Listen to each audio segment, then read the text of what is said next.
The left is eating its own tail again. And here we go.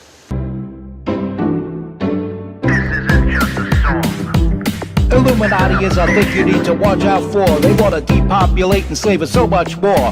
World domination, I'll get into that later. I'm hardcore, fierce and sexy. You're just a hater. You deserve the ridicule because you're an absolute zero. I'm the keeper of the chalice, a rock and roll hero. I'm not an idiot nobody listens to, because I'm not a failure in life like you. Let's talk about Bill Gates and the mark of the beast, and the orgies in the streets at the Catholic feasts, and Bill and Hillary's human trafficking ring, and George Soros got the money to pay for everything. Socialism is for losers, working for the devil, chumps that can't fight, they ain't on my level. It takes an evil one to try to debunk and doubt it, so I'd rather die than stop talking about it. Watch out, watch out, watch out, watch out. Watch out for the Illuminati. Watch out, watch out, watch out, watch out. Watch out for the Illuminati. Watch out, watch out, watch out, watch out. Watch out for the Illuminati. Watch out for the Illuminati.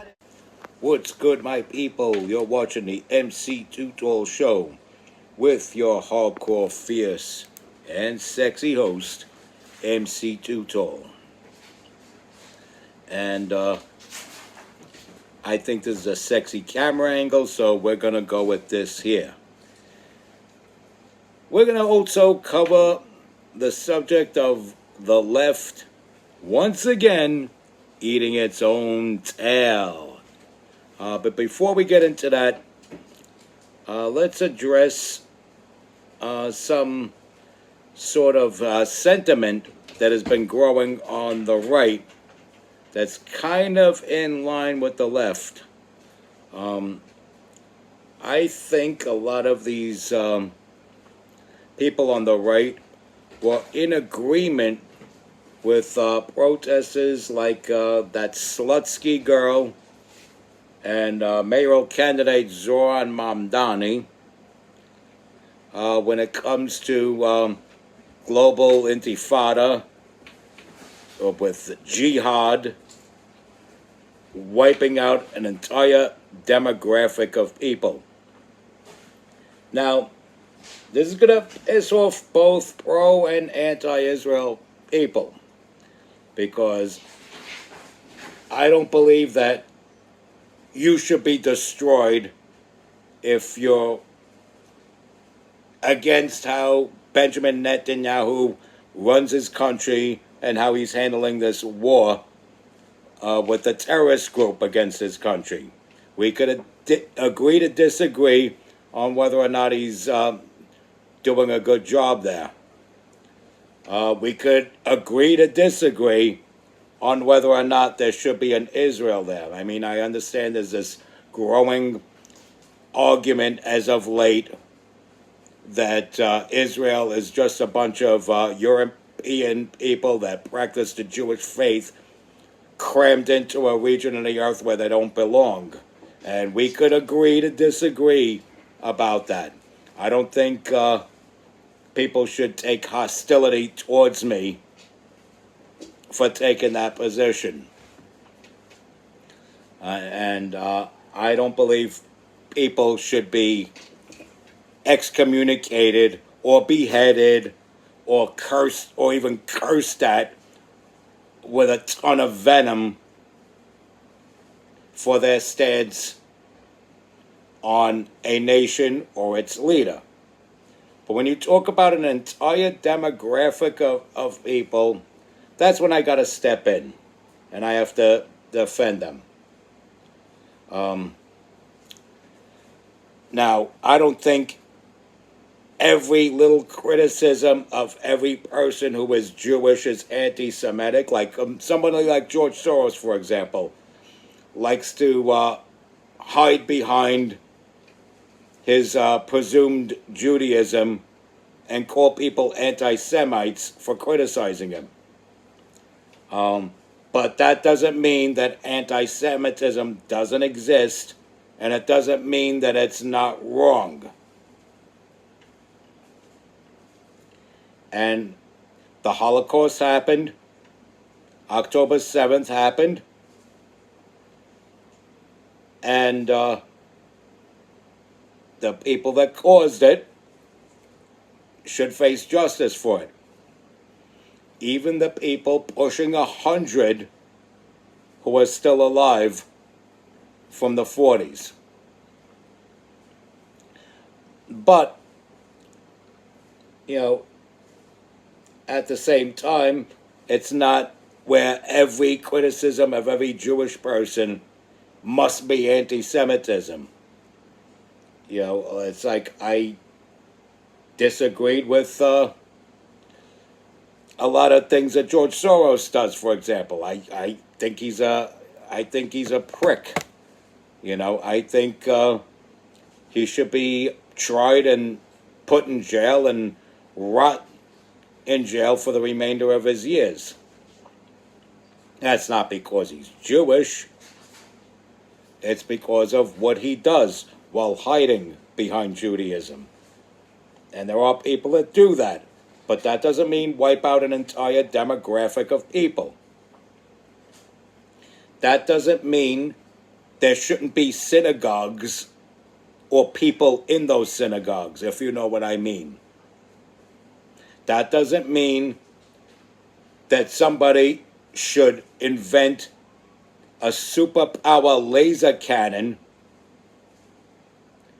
just to take aim and fire at some random guy, who is wearing the Hasidic religious garb with the hat, the payos, the tallis, the freaking trench coat, shopping for vegetables at his favorite supermarket in Midwood,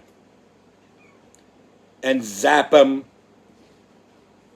off the fruit stand just because he's shopping for fruits and vegetables in front of his favorite supermarket. If you follow what I'm saying.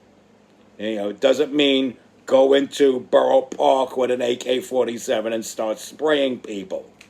You could disagree with how a nation is. You could even disagree with whether or not it should be. You could even agree or disagree with its leader. But as far as going after an entire demographic of people, I'm afraid you're wrong. I'm afraid you're wrong. Leave the guy shopping at the fruit stand in front of his favorite supermarket in Midwood with his trench coat in July alone. And I hope you don't mean he should be taken out too, just because you don't like what Benjamin Netanyahu is doing.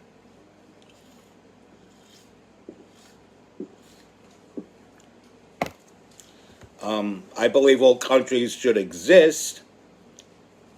All countries that exist should continue to exist worldwide, even the countries we don't like.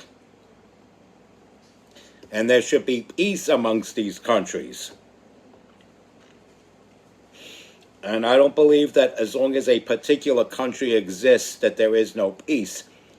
I do believe changing the leadership of a country will help, but I don't believe that wiping out a nation is the answer.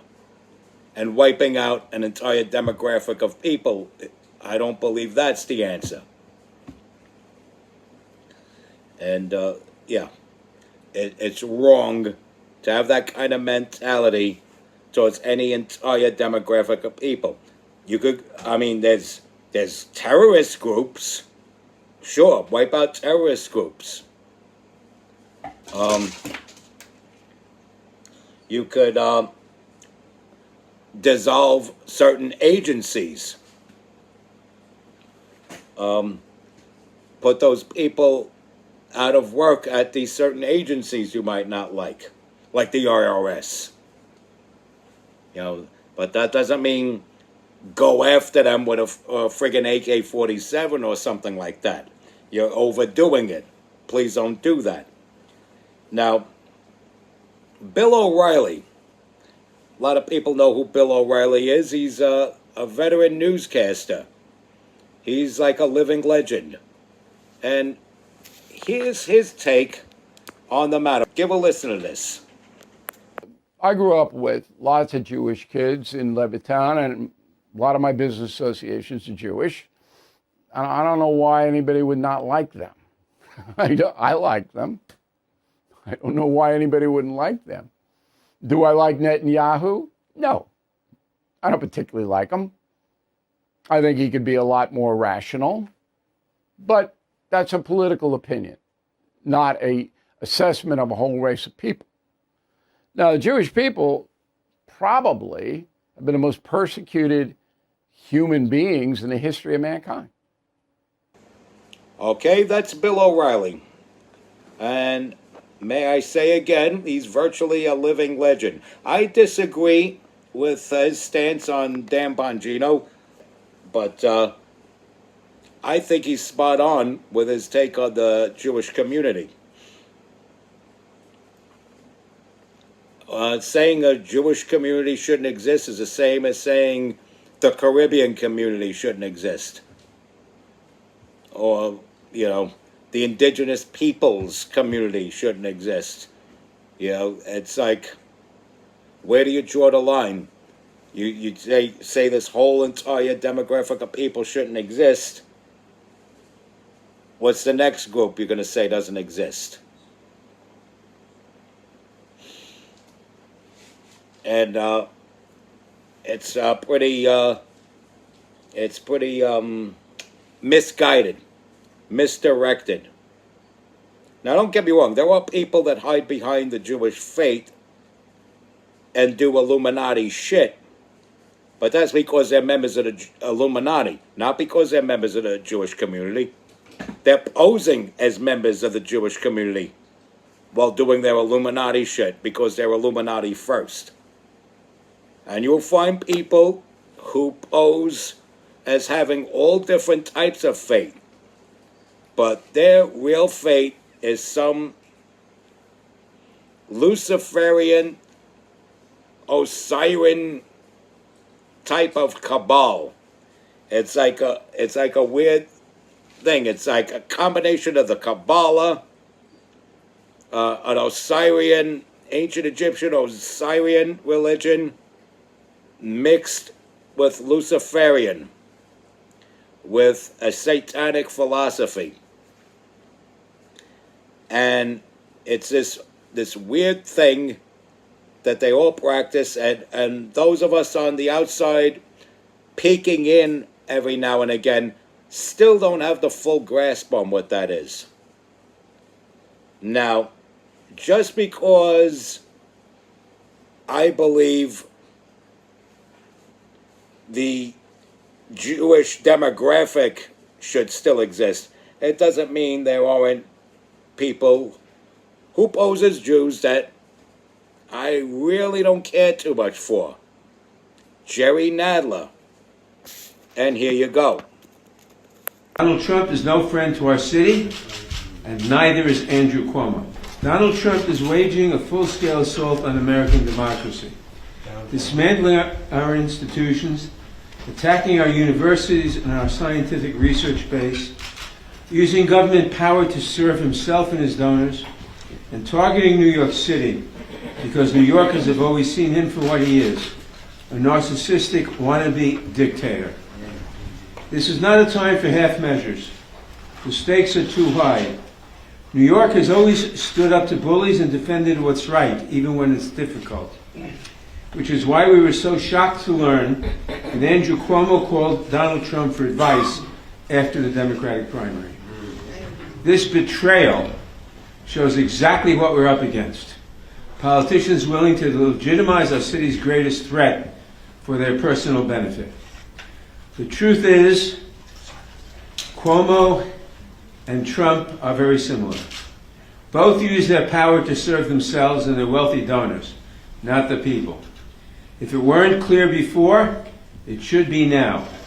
Donald Trump is no friend to our city, and neither is Andrew Cuomo. So there you have it. You have Jerry Nadler combining his bitter hatred for Donald Trump with a ploy to go against Andrew Cuomo. The left is truly eating its own tail. They're linking They're linking Andrew Cuomo with Donald Trump so that people could say boo, boo, boo. And maybe they think they're being slick, and they think the people that like Donald Trump that are in New York will be like, hey, Trump likes him. Let me tell you something. There is no love lost between Andrew Cuomo and Donald Trump. So whatever tricks Jerry Nadler is trying to pull to make Trump supporters that live in New York, and yes, we do exist, you look at that one, that make us want to vote Cuomo on some notion that Donald Trump and Andrew Cuomo get along at all. Jerry Nadler's got another thing coming. Jerry Nadler, that evil penguin. Now, I was going to run against Jerry Nadler, but they realigned the districts, and I happen to be very satisfied with my Congresswoman, Nicole Malliotakis. But I was dead set to run against Jerry Nadler because my area, the Gravesend and Bensonhurst area, was part of District 10. We were part of District 10, and it was Jerry Nadler's district. And now I'm part of Nicole Malliotakis' district, so I don't need to run for Congress anymore because we already have a person like me in that seat already. And that's my voting record.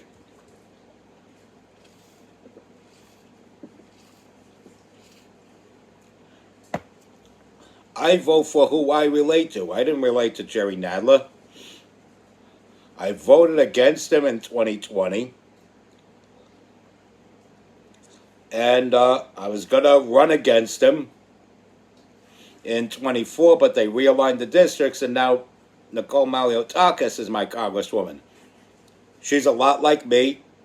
She's doing everything I would do if I had that seat in Congress. So why put myself there if there's already somebody like me there? But unbelievable how Jerry Nadler despises Andrew Cuomo so much. He's trying to make a connection between him and Donald Trump. And you know how much Jerry Nadler hates Donald Trump. And so, what's going on here? And what's going on here is the left's eating its own tail. It's like, I think it's like this. You got some of the people from the right that think, oh, we should all rally behind one candidate. Adams, are you going to step down? Cuomo, you going to step down? Sliwa, you going to step out? I think Sliwa and Cuomo should step down and just rally behind Adams to get Mamdani out of there. And at the same time, some of the Democrats are a little bit smarter than that. On the other side of the aisle, they're looking at like, wait a minute. Andrew Cuomo was a Democratic governor and ran as a Democrat, lost in the primary. Eric Adams served as mayor as a Democrat. And we have Zohran Mamdani, who won the Democratic primary. We got 3 Democrats here. This Democrat vote's going to split 3 ways unless we could knock these people off their pedestal and get one candidate, one good, strong candidate to go against Sliwa to beat Sliwa, which is a good strategy to have if you're on the side of evil. So, Jerry Nadler, I believe, is going to side with Zohran Mamdani, especially after the recent Elizabeth Warren endorsement.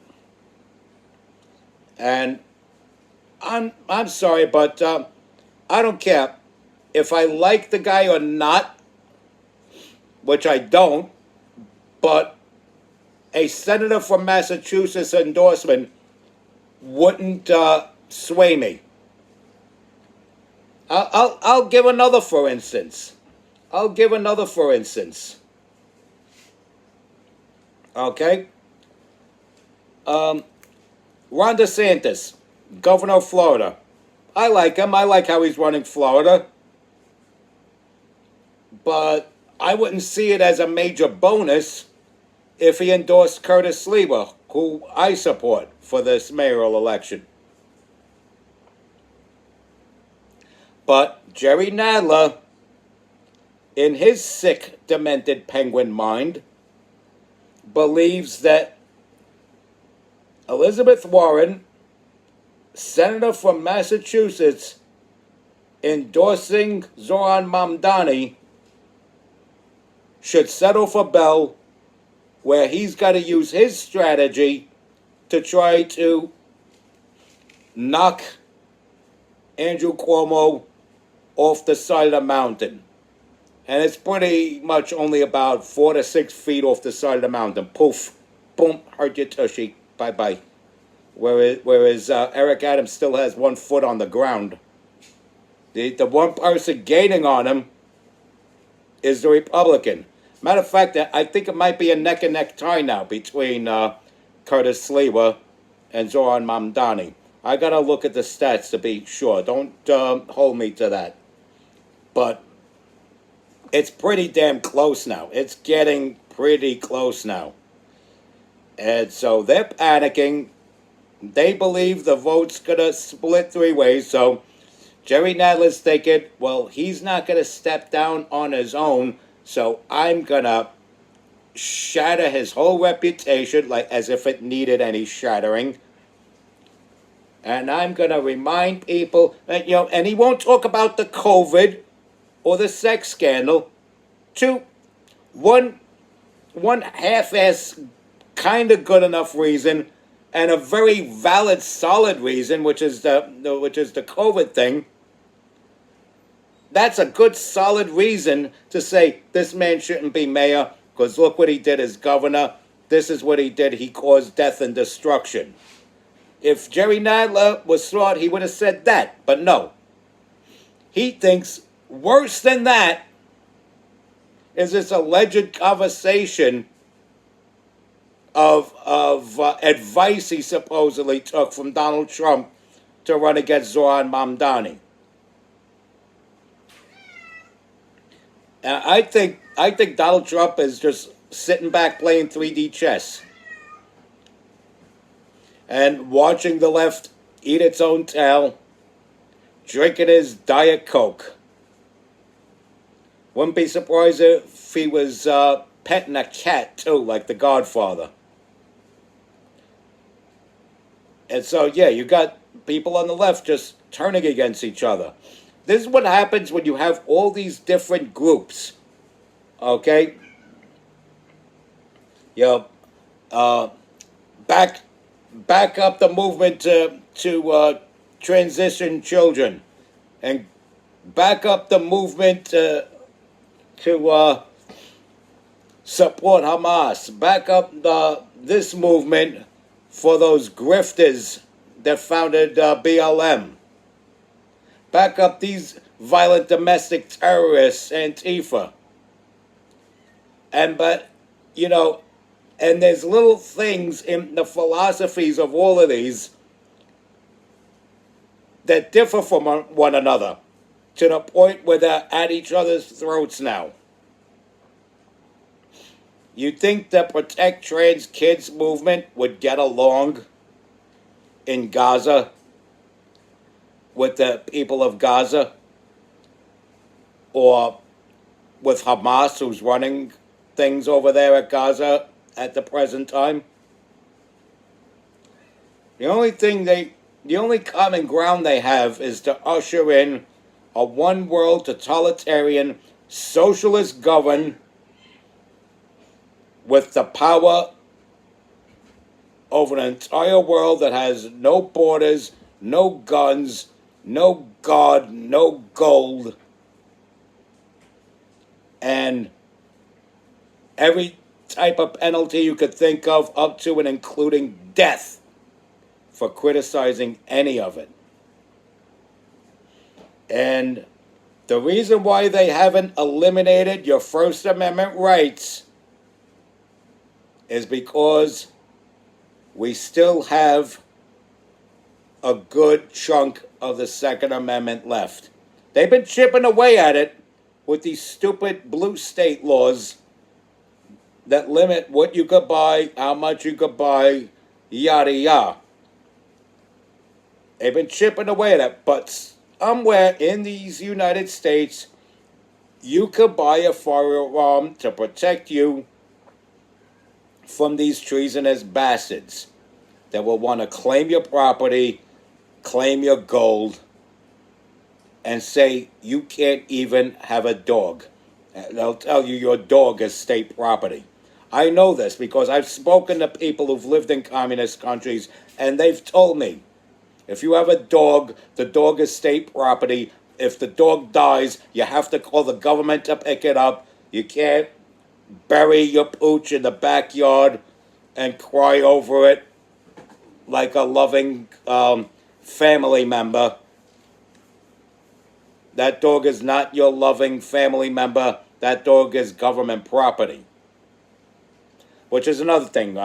Curtis Sliwa promises no kill shelters throughout New York City. Something to think about. And if Jerry Nadler is harpooning Cuomo, he's not going to turn around and support the Republican. He's either going to back up the do-nothing mayor or this obvious intifada candidate that wants to usher in socialism and kill your puppies and kittens. That means Jerry Nadler is okay with the government swooping in to kill your puppies and kittens. Whoever runs against him in 2026 better build a strong campaign. I would recommend Mike Zembluskas do it again. And I would also recommend Tina Forte run for Congress again.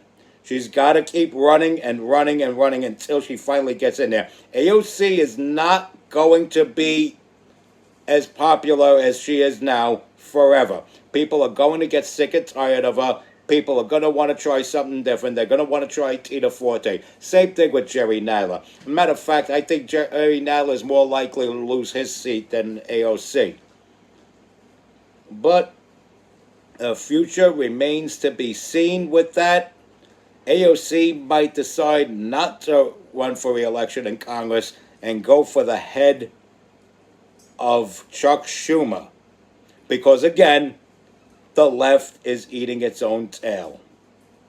The serpent, the jack serpent. You see what I did there? Jackass, serpent, combine it. Picture a donkey head with these menacing claws, forked tongue sticking out, and the tail of a serpent.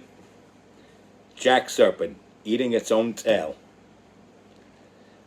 And on to my loyal John Crancians, I say, respect God, watch out for the Illuminati, follow and share my content, stay strong, keep kicking that slang. It's your boy in the building, hip-hop legend, recording engineer, underground rock and roll hero, MC Too Tall. Be good.